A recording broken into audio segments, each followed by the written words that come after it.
for welcoming me and giving me the opportunity to come to this forum, and it is a great pleasure for me. I have, an opportunity to see new faces and also an opportunity to see my all of them are old faces. yeah. And it is a greater pleasure to see the old faces because old is always gold.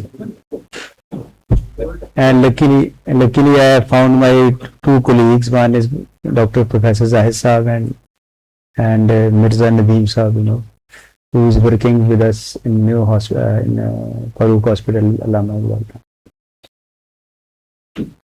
First, the introduction. I am serving as a professor of medicine in Akhtar Said Hospital. Prior to that, I was working as a consultant in New Hospital, Lahore. Today's topic is, actually management of diabetes mellitus. Because it is a very big topic and each drug, requires one lecture. Round about needing 1 hour. But to cover it in one session is interesting, difficult and artistic thing to do. So I'll try. Inshallah. Your smart premises has really attracted me that I can, that the place is worth of coming and performing the educational activities. So, management of diabetes mellitus.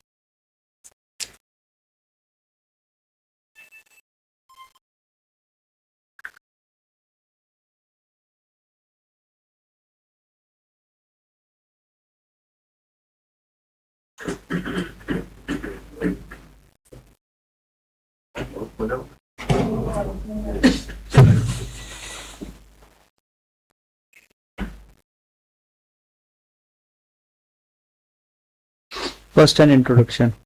The management of diabetes mellitus is always decided on the type of the diabetes.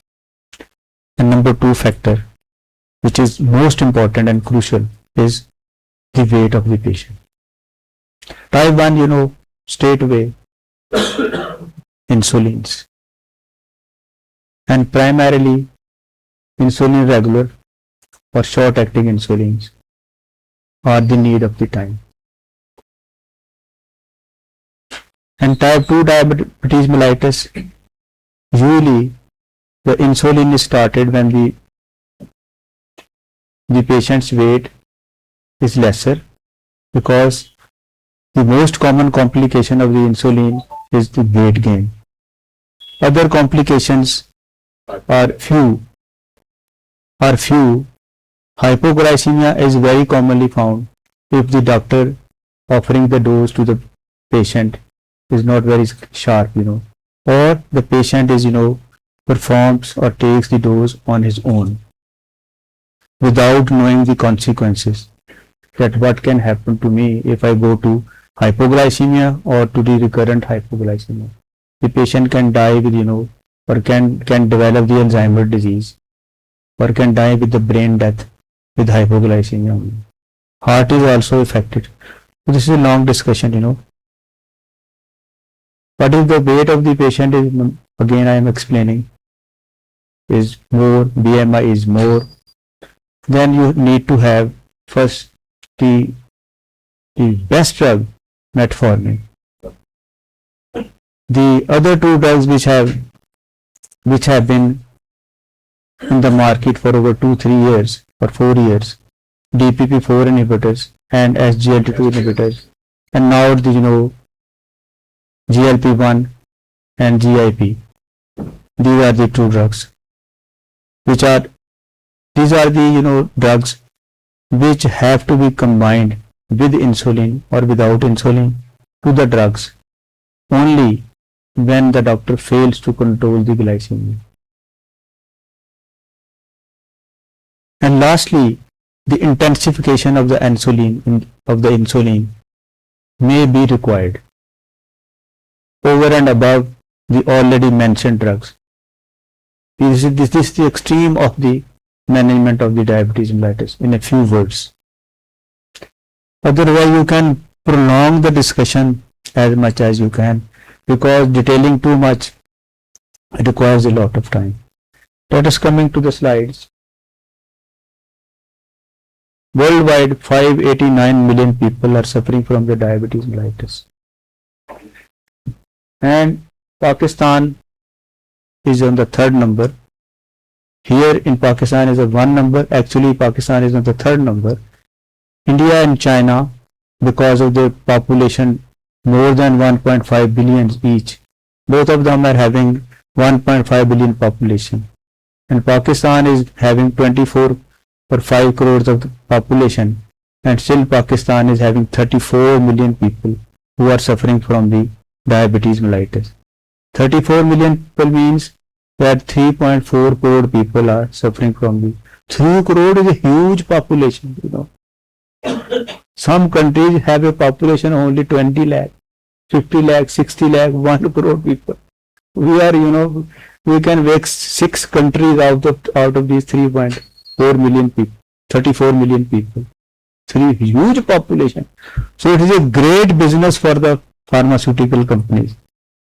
The majority of the business money is going to the Western people or to the people who are producers of these pharmaceutical substances or the drugs. So it benefits more to those people who are doing this business with Pakistan. They are making us suffer from diabetes mellitus by sending, you know, junk food to this country, unfortunately, which is not our need. And they by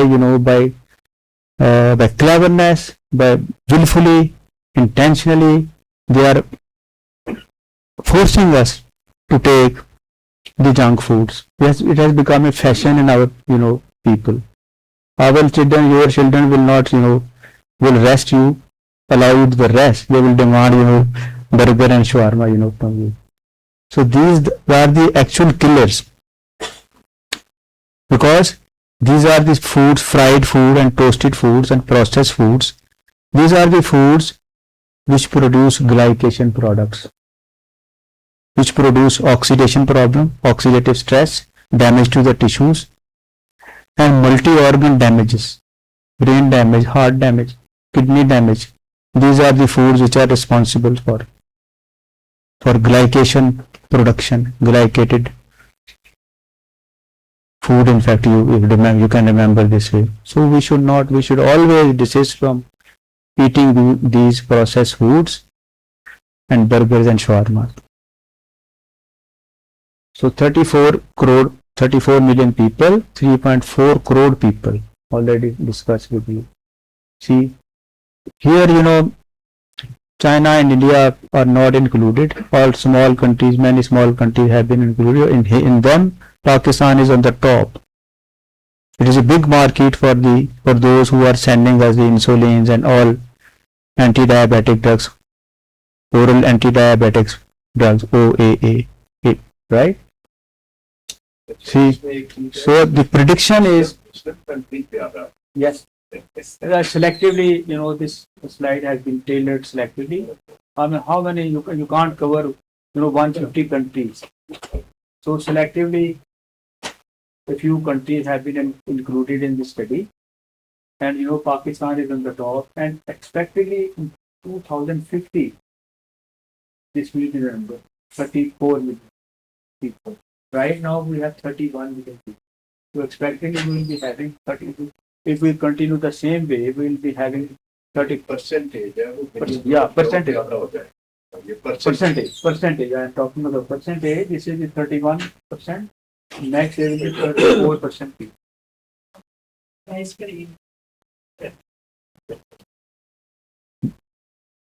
So regarding that. ADA guidelines 225. This is, you know, crux of the diabetes. Diabetes is a multi-organ disease with obesity. So you need to know the blood pressure of the patient. You need to know the status of the heart disease of the patient. You need to know the BMI of the patient. You need to know the levels of the diabetes of the patient. You need to know the levels of the HbA1c. And you need to know all the organs of the body and his ability to check the status, his ability to check the vitals, his ability to check the HbA1c level, his financial ability to check the HbA1c, blood glucose, continuous glucose monitoring, the availability of pumps or non-availability of the pump. So economic aspect, his dietary approaches, his ability to perform exercises, etc. are all covered in this one slide.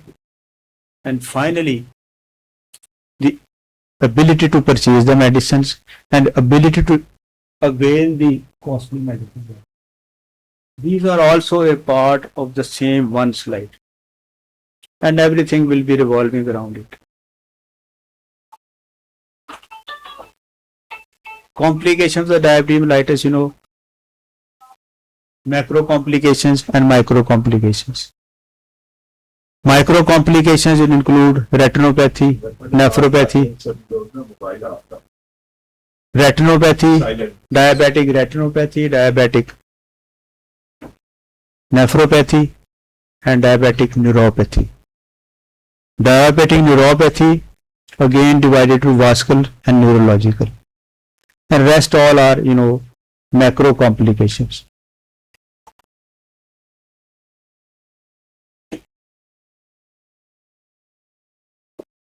Reduction in diabetes complications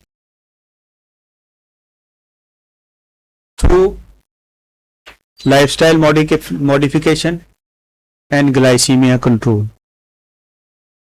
How much HbA1c the doctor can reduce or the patient can help you or himself by reducing his HbA1c level with good compliance of the doctor's advice regarding intake of the medications, use of the insulin, whichever treatment he is receiving. If he is successful enough to reduce the HbA1c level as advised by the doctor, then the complication reduction is, significant.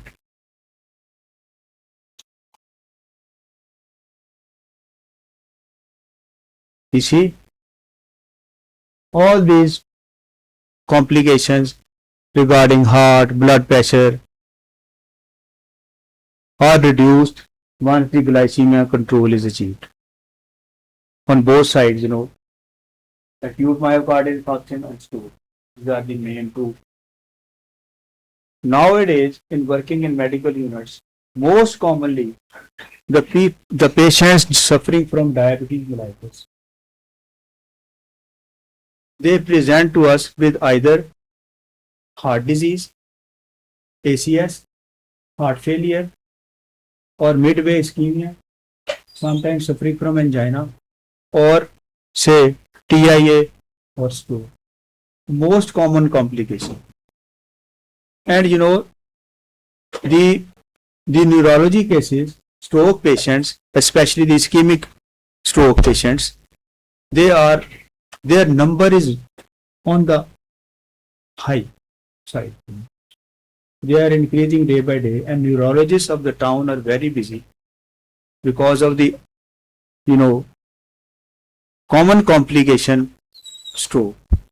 And the same way, these are the two most common complications. Regarding kidney, the patient, kidneys are very resilient organs. They resist to a greater extent, and the patient is not incapacitated until and unless he fully goes on to the dialysis. Prior to that, he can cope with the life. He can continue with the life. But with the stroke, say the patient suffers from ischemic stroke, and he has monoplegia of the right leg, he can't walk. He will be on the bed, He suffers from monoplegia of the right arm, he can't do his daily activities. He can't wash himself. He can't do his household activities. He can't take food. So, The kidney and other organs, to a greater extent, they warn the patient that be a man, control your sugar. But when they fail, the patient doesn't control his levels and doesn't behave with the dietary modifications and exercise, etc. The patient suffers from these two complications, stroke and myocardial infarction. If already the patient is suffering from myocardial infarction, or is a known case of, say, cabbage was done 10 years back, or he suffered from ischemic heart disease, PCI was done 10 years back, and still he is surviving with the stunt, the life of the stunt can be up to 20 years or more. God forbid he may suffer from the stenosis of the stunt, then there is a problem. Otherwise, the people I have practically seen, I talk more of the practical things. The patient who suffer from MI and he got the stunting done, he can continue for 25 years of life, no problems. If he is regular in medication and he is conditionally controlling the glycemia ranges. The guy can pull on for a long period of time. Above all, the help and bestow and the blessings of God Almighty should be upon all of us. And same way to the patient. If the will of the God is not there, then of course it is difficult. Otherwise, if we don't behave or the patient doesn't behave, he is non-compliant, his glycemia, timely medication, glycemia is uncontrolled, then the complication gradually. I have seen a patient who suffered from neuropathy, and type of neuropathies, can happen, axonal neuropathy and demyelination neuropathy. That lady of about 75 years, she couldn't walk a step, she couldn't move the limbs. There was zero power in all the 4 limbs, and sensory losses were also there on all the 4 limbs. I will not believe that this lady is suffering from the diabetes mellitus neuropathy. I got the EMG and NCS done, and the finding was that this lady is suffering from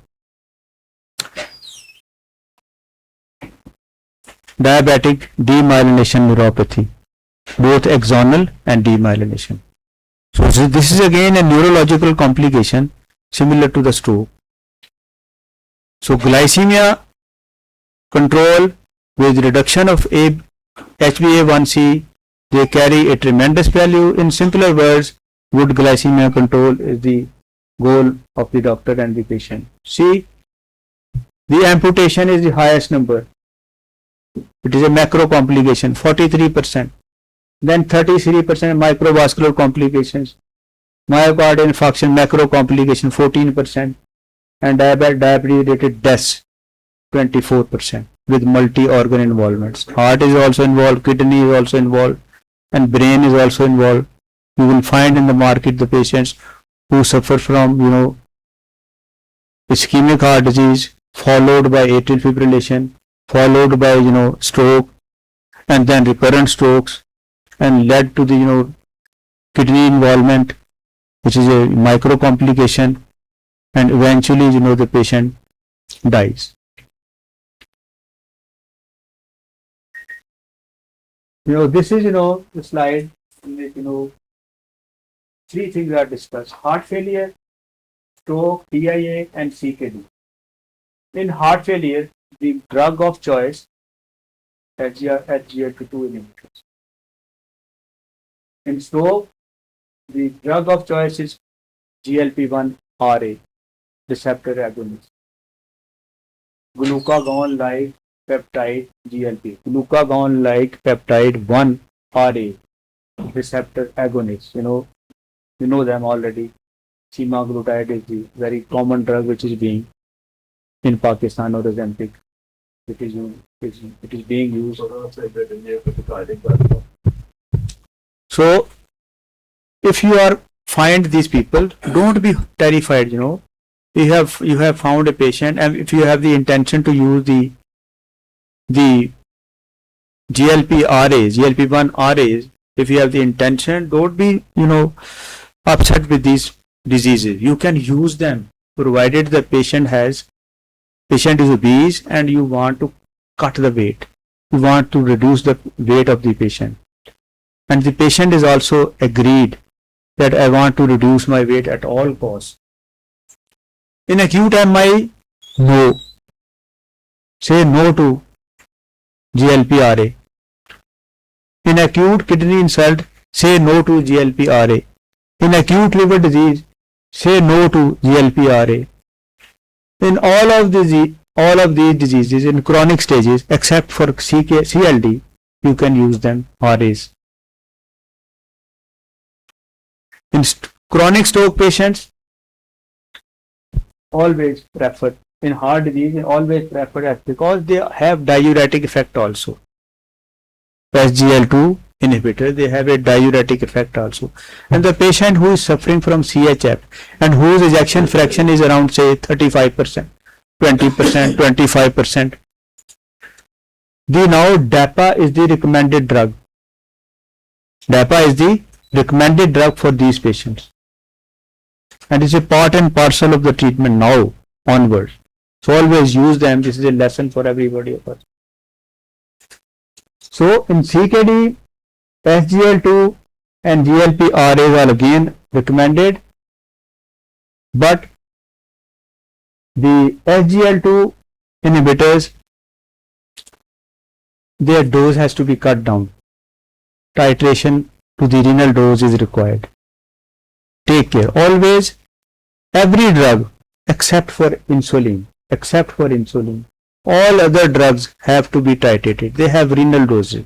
Always remember that there are renal doses of all the anti-diabetic drugs except for insulin, which you don't require the titration of the dose. You give the insulin according to the HbA1c level or according to the levels of the glycemia. The choice is yours, which insulin you are using.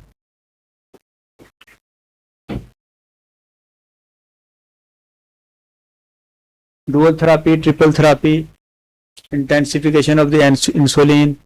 As I told you in the introduction, I suggested to everybody the level, it depends upon the levels of the HbA1c. If the level is between less than 7.5, your choice may be monotherapy. If the level is between 7 to 9.5, your level may be a dual therapy. If the level is above 9 or 9.5, your level may be, your goal of treatment may be triple therapy. And number 4 step is intensification of the insulin doses. And number 5 step is addition of the GLP-1 or GIP. Glucagon-like peptide hormones and GIP gastrointestinal hormones, which are known as incretin hormones. 2 hormones, basically hormonal proteins produced from the gut, and through circulation they go to the beta cells where they enhance the insulin secretion. They go to the pancreas, they decrease the level of glucagon. And their third action is, slowing the activity of the stomach, delayed gastric emptying. Simply you remember akinesia of the stomach. And the main purpose is cut the food down. The patient says, well doctor, without food there is no life. What the patient desire is, I want to eat more, but yet I want to lose the weight. Well, everybody cannot be Dr. Zahid, He is the guy who has never gained weight. He is ever smart, he was 30 years ago, and still he is having the same weight. Beside you, the similar Dr. Sahib who is sitting, he has not gained the weight. We have got the weight enhancement, But, maybe his lifestyle more. Yet I remember him, he walks a lot and is selective in food. intake, which is our, food education, patient's education or diabetics education, which is a part, food is a part of the diabetes education. Educate the patient, the food is also included.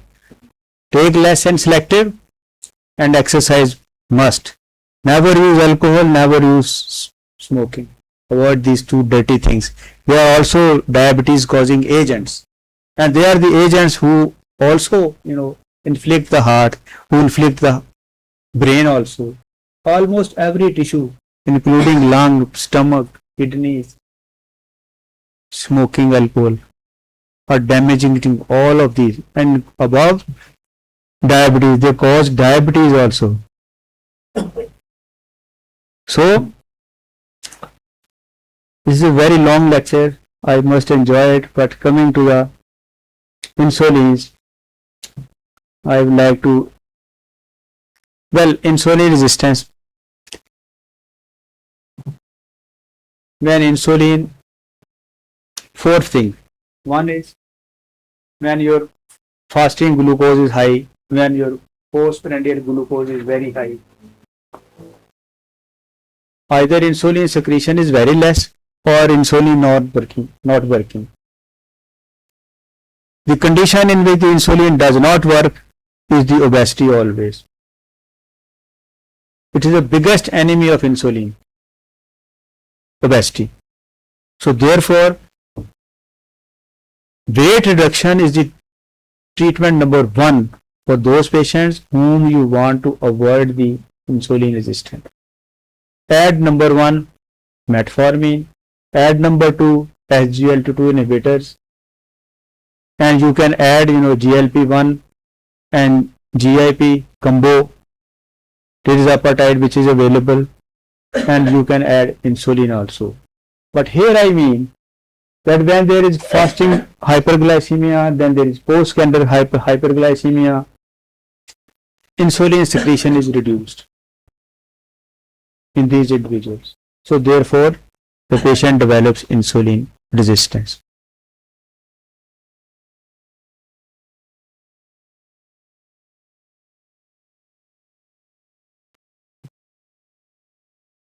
See, the ADA goal. Mean A1C level 7 to 10, and over the years, and how much time you want to reduce the HbA1c. Here, diet and exercise, then sulfonyl urea and metformin depending upon the weight. If the patient is having normal weight or less weight, he is thin, you can make use of the sulfonyl urea. If the patient is having more weight or overweight, he is overweight, he is obese, best choice is metformin.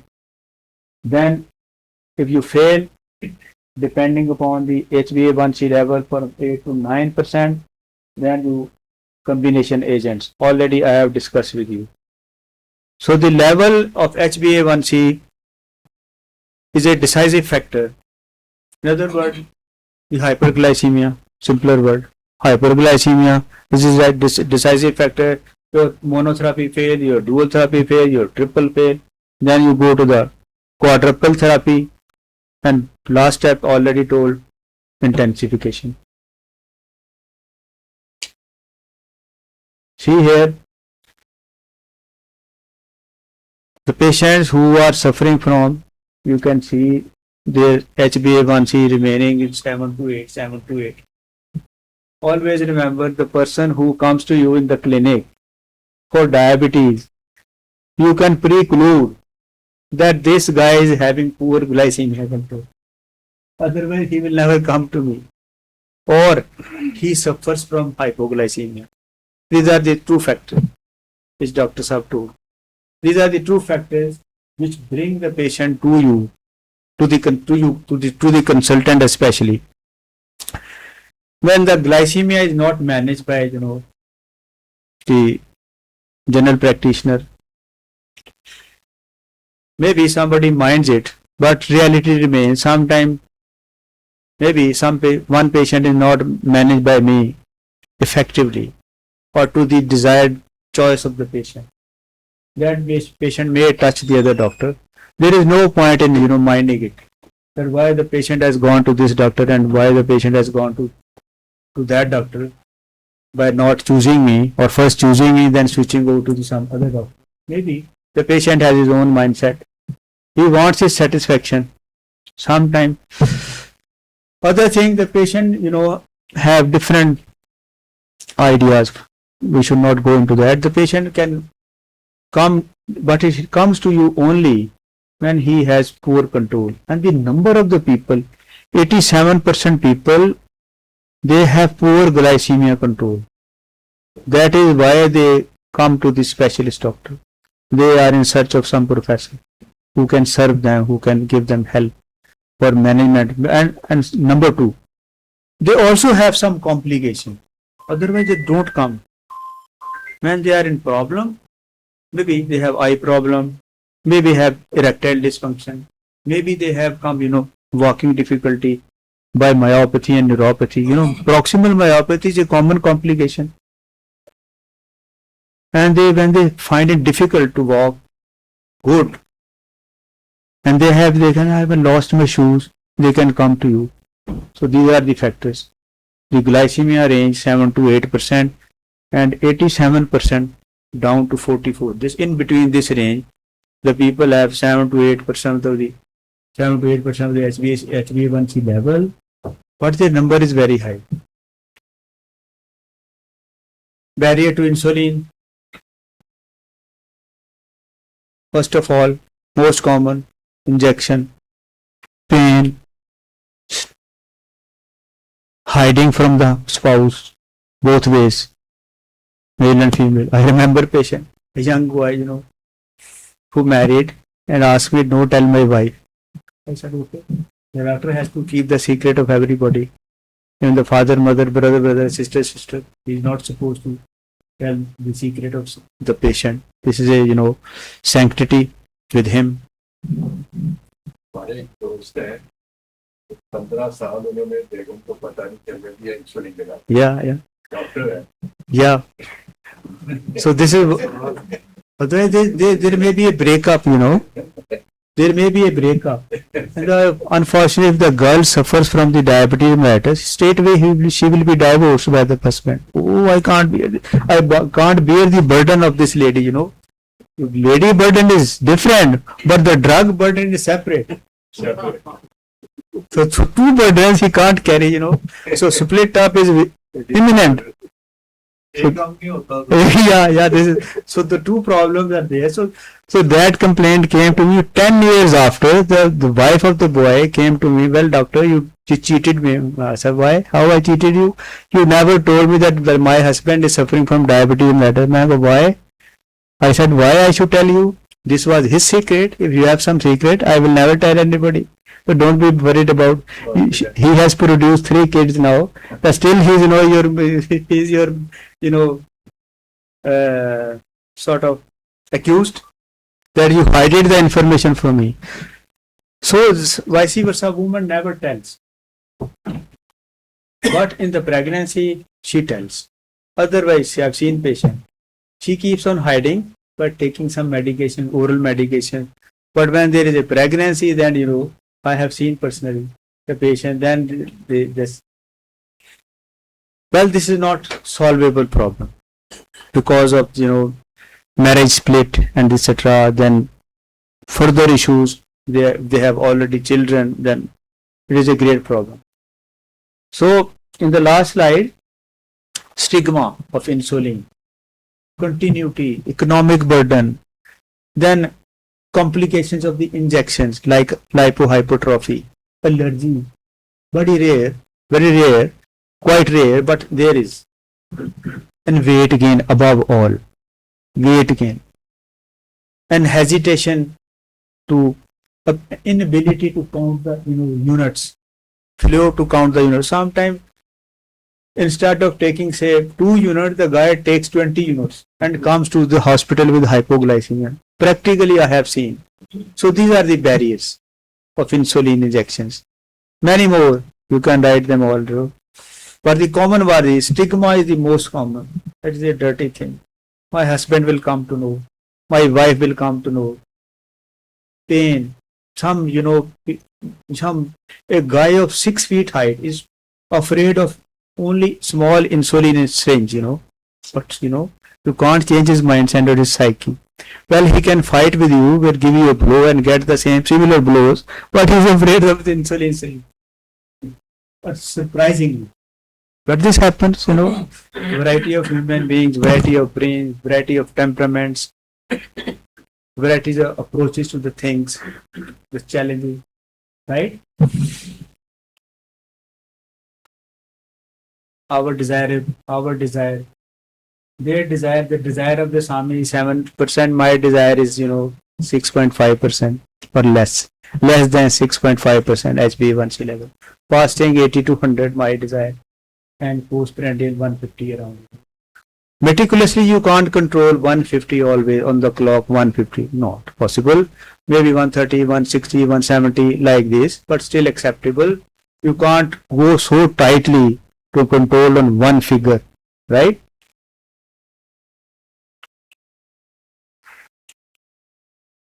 See,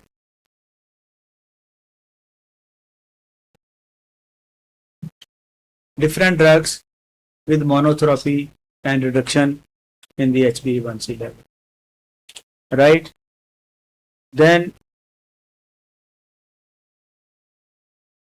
availability of insulin. Sometimes it is one drug or insulin of one drug, one company is not available. Sometimes not available to the patient because daily need, the patient does not have money. Mostly, this is the biggest challenge. Economy of the patient does not allow him to buy the insulin daily. He will prefer a tablet, cheapest tablet, he will always refer. Still the people are using dionyl. Still the people, today's era, that is a notorious drug, biggest hypoglycemia causing agent. Still the people are using. Otherwise, the honest doctors still not using, but per force you have to use it. Even me, I go to some periphery and I find the guide has nothing. He's alone. Maybe a girl or a woman or an old guy, an old lady. They have nothing, to eat. No home. Living in a small cottage, So I write them dionyls totally. I can optimize the dose of the dionyl to avoid the hypoglycemia. So they can't buy insulin. Plus metformin. Plus metformin. These are the cheapest two drugs, poor man's drugs. Anti-diabetic drugs, ADDs, right? So this is the biggest challenge to this nation. The government cannot give insulin to everybody. Hospitals cannot give insulin to everybody. So availability is very limited in that regard. Otherwise, those people who can afford, they have the buying capacity, they can buy the insulin. For them it is no problem. They can buy GLP-1, they can buy GIP, and they can buy the GP4 inhibitor, they can buy the SGLT inhibitors, depending upon the selection of the drug by the patient and by the doctor.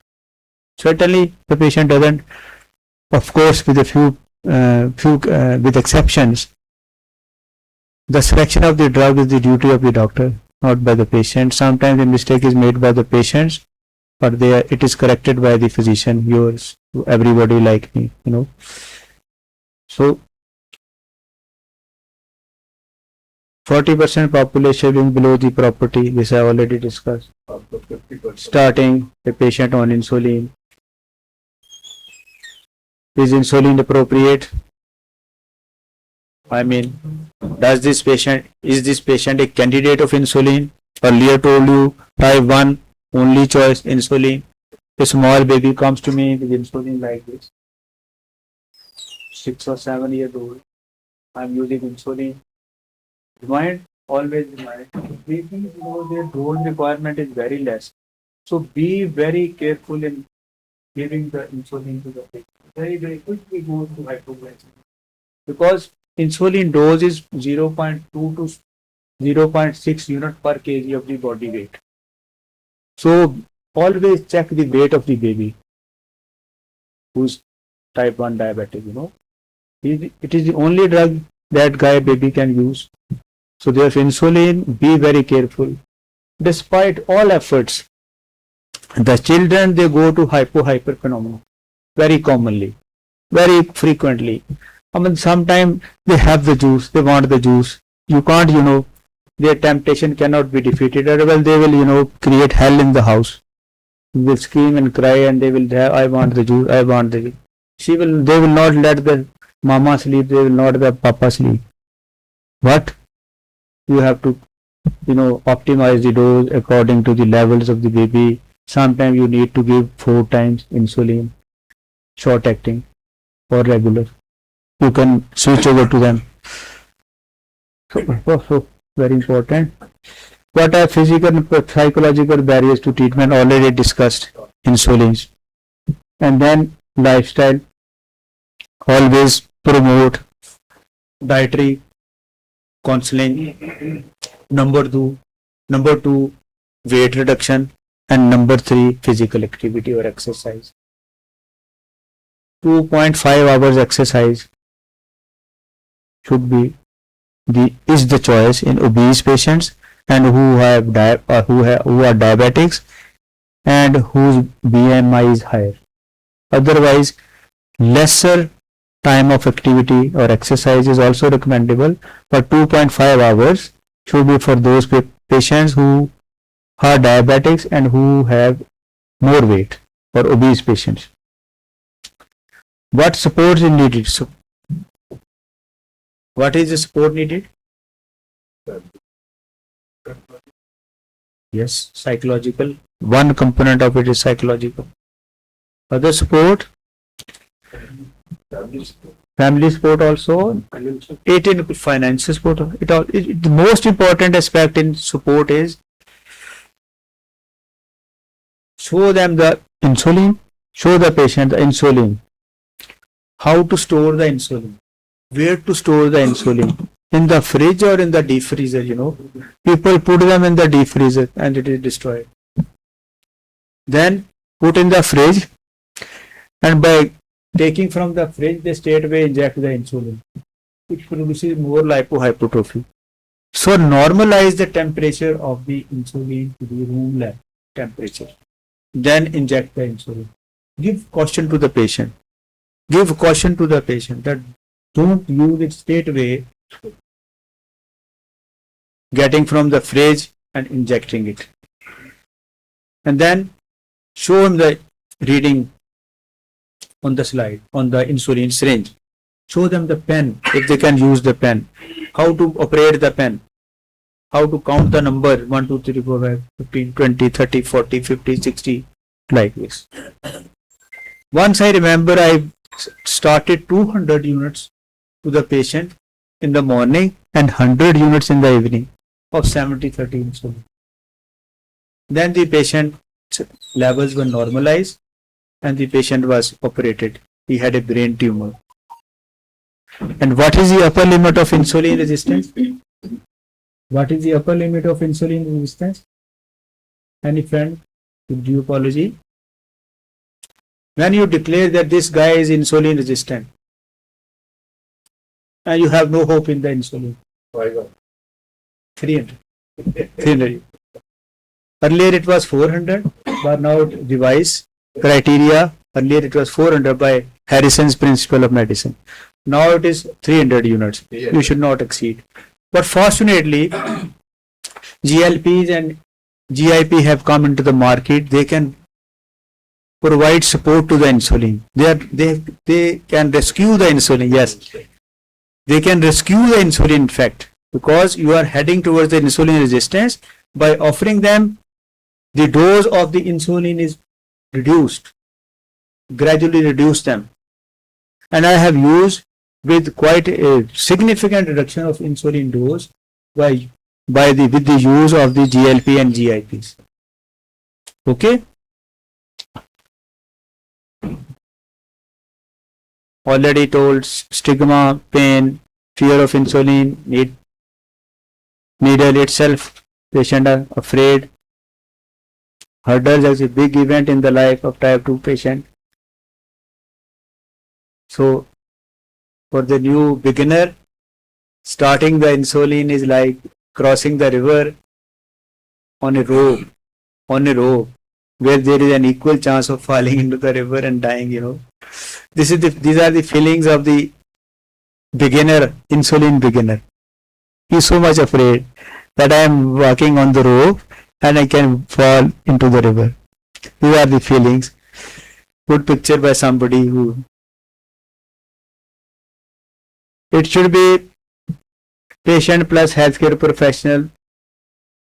Their intention is always to offer a good care regarding diabetes, and it should be a comprehensive support care. From head to toe, he should apprise the patient of all the problems, all the complications, if the glycemia level remains higher.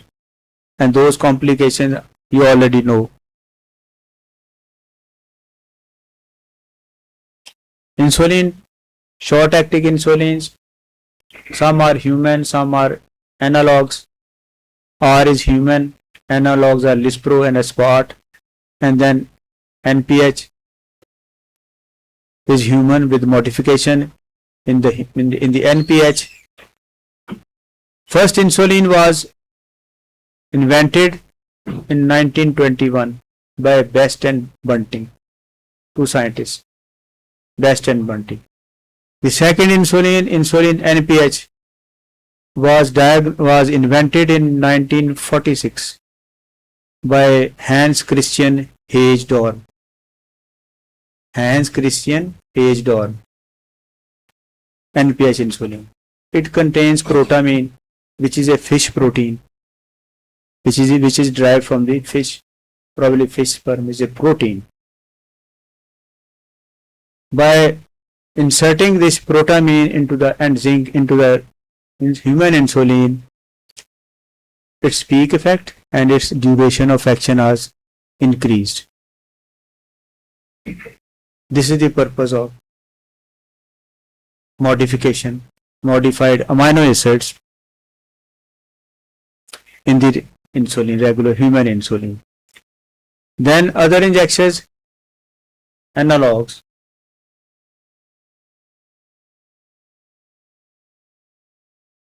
See,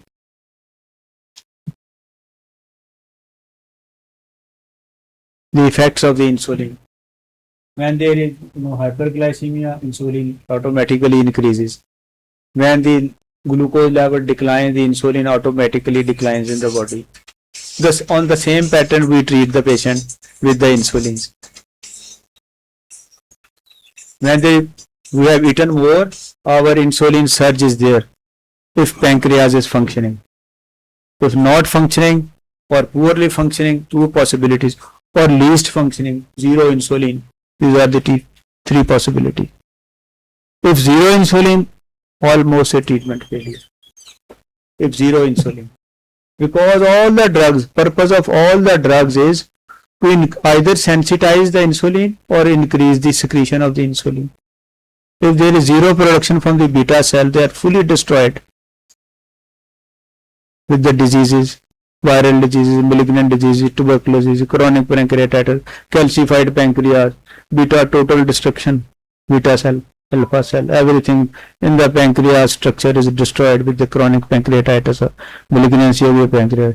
That is a grave situation and difficult. I have seen some patients. Then bolus insulin and basal insulin. Bolus is regular insulin. You can use Lispro and Aspart also. And basal insulin, our glargine and levimer insulin. These are the basal insulin. Their name is written. Glargine and levimer are long-acting insulin, regular is short-acting insulin, and ultra-short-acting insulin is Lispro and Aspart. Again the same thing. Insulin analogs, datimer and glargine, and short-acting insulin and regular insulin. Breakfast strategy. strategy to treat, 3 times bolus insulin and bedtime basal insulin. This has been the policy in the last 3-4 decades. We used to use 30 years back this type of insulin in your hospital or this way. We used to treat this way. Our teacher used to treat this way. 3 times regular at bedtime. This is long acting NPH insulin, intermediate acting insulin. At that time NPH was available. Its action can last for 24 hours or more even, but commonly 12 hours. With 12 hours. But when you combine it with our insulin in the formulation of 70-30 insulin, its longest action remains confined to the 8 hours. That is why Samolene can be given 3 times a day. Otherwise 70-30 usually we use 2 times a day. With modification of protamine and zinc addition, its action is prolonged, but when you combine it with regular insulin, its duration of action, instead of expanding to the 12 hours, it can be lessened to 8 hours.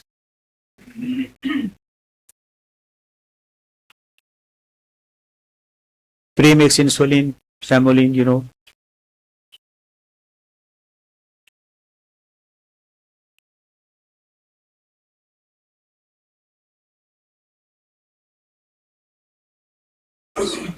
now usually today's agenda was to discuss the 70-30 insulin of whichever brand, no problem. Our dose calculation 0.5 unit per kg of the body weight. This is the calculation, which means that if guy is having 80 kg of the weight, his dose calculated is found to be 40. Remember the rule of two-third. 2/3 in the morning and 1/3 in the morning. And number 2, we remember the combination of the drug. It comprises of 66% of the NPH and 33% of the regular insulin. The same rule of 2/3 is required in the management of the diabetes mellitus, of course with the calculation of the dose. The calculated dose from the weight of the patient. Then follow the rule of third. You will never be defeated. Special situations are always there. Sometimes the patient takes lesser food. Maybe 1-2 unit need to be optimized. Sometimes the patient takes more food, and again you may need to optimize the dose. Otherwise, rule of 2/3, 1/3 is mostly it is successful. With some occasional problems, it is very easy. Personally, I like 1 insulin. I don't know your choice. People are using 3 insulin, 2 at least insulin, 1 long acting, then 1 Lispro or 1 regular. I have seen it, especially only the who are endocrinology, they make use of 2 insulins, sometimes 3 insulins. Well, I don't believe in it. My choice is 1 insulin and 1 drug, until unless the drugs are absolutely contraindicated. For example, the patient has GI intolerance to the metformin, so out forever. And the patient's kidney is totally failed. The patient is on dialysis. Only linagliptin, which is a BP4 inhibitor, that can be used for life, even with full kidney failure or ESRD. It can be used with closed eyes, linagliptin. And even on dialysis, it doesn't cause hypoglycemia. But use it by optimizing the dose. Some people may need it 2.5 milligram, other people may need 5 milligram OD only once a day. And I am making in CKD patients making use of the insulin and 1 linagliptin. In advanced CKD, metformin is not used. Early CKD, yes, it can be used. Remember, In advanced cardiac failure, metformin is not used. It is contraindicated. People are using, even the professors are using. But always be equipped with the advanced knowledge. Say no to metformin when the patient is suffering from advanced cardiac failure, which means he has the ejection fraction around, say, 20%, 30%, like this.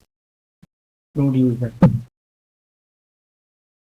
You can make use of the other things like GLP, RAs, and insulin.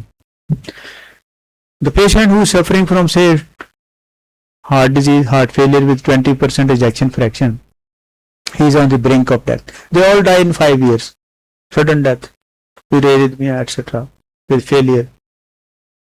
They all die depending upon the ejection fraction EF level, you know. Least early death, first year death. Moderate between 30 to 20, they can pull on. The 30% guy can pull on to, say, for 5 years. Otherwise, all die in 5 years.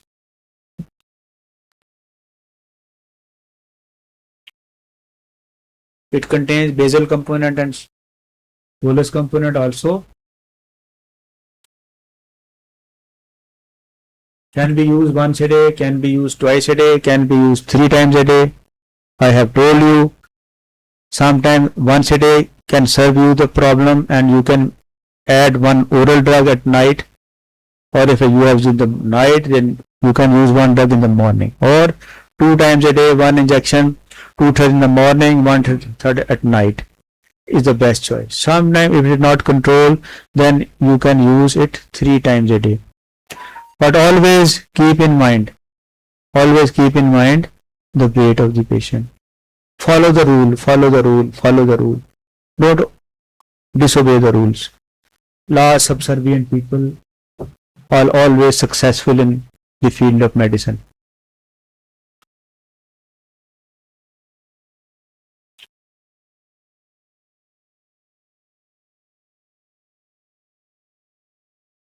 Okay?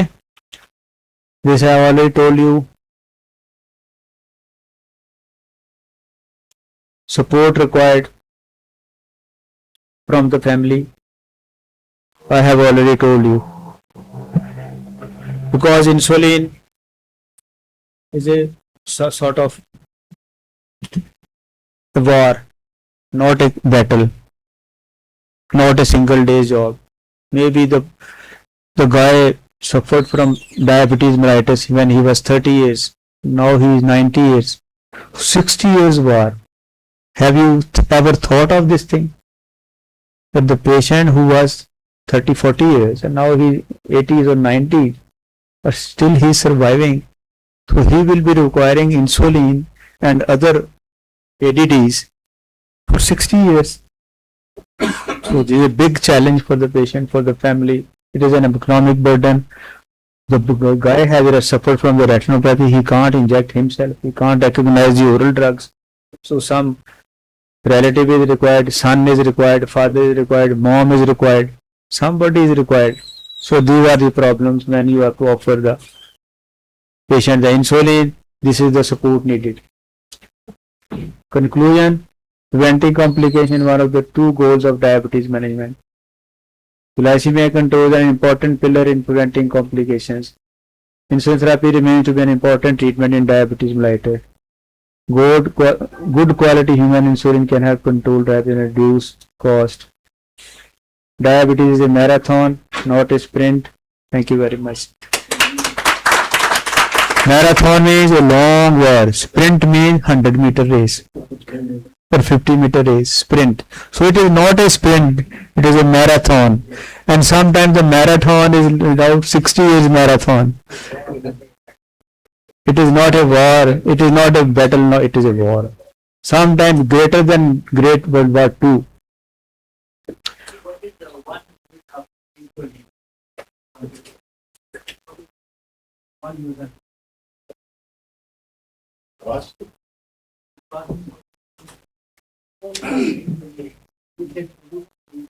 Insulin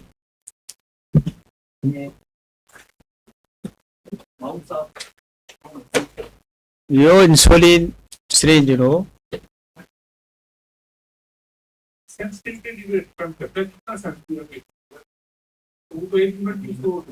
Repeat your question. Sugar कितनी low होती है? अच्छा, you are not, you know, your communication was not fair, you know. Remember always, for 50 gram of glucose, 3 to 4 units are required. For 100 gram glucose, reducing or increasing, 6 to 8 units of insulin are required. If you remember this, you can never falter. So by that virtue, you can calculate how much reduction is done by 1 unit of insulin. Okay?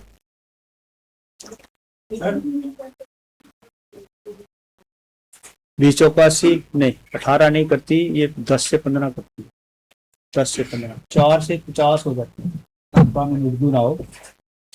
If you offer 4 units of insulin, it can reduce 50 to 55 around, depending upon the weight of the patient, depending upon the eating habit. It is sometimes not general rule, but sometimes you have to adjust.